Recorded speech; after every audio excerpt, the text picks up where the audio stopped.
Mengejar target herd immunity pada akhir Oktober 2021 ini, pemerintah Kota Palembang terus mendorong capaian vaksinasi COVID-19 di berbagai kalangan, baik lansia, siswa, sekolah, hingga masyarakat umum.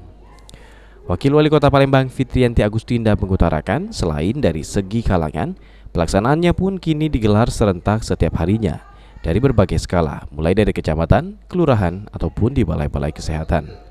Hal ini dilakukan guna mengejar target minimum herd immunity di angka 70% pada akhir Oktober 2021 ini.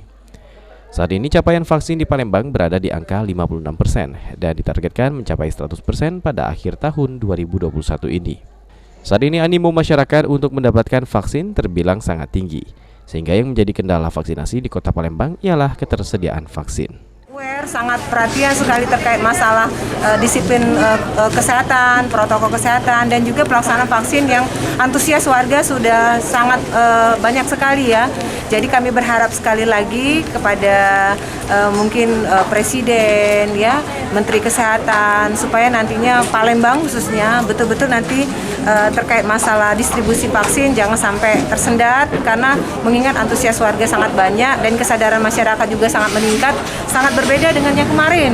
Kalau kemarin tuh masih banyak warga yang kalau diajak takut gitu kan, bingung gitu kan. Kalau sekarang mereka rata-rata sudah sangat menyadari bahwa vaksin ini sangat dibutuhkan sekali untuk di masa-masa pandemi. Dan alhamdulillah sekarang sudah terjawab dengan kondisi kota kita sudah mulai kuning ya, zona kuning, dan sudah level 2. Dan insya Allah kalau pencapaian ini sesuai target, harapan kita untuk zona hijau. Sandi Pratama, PAL TV.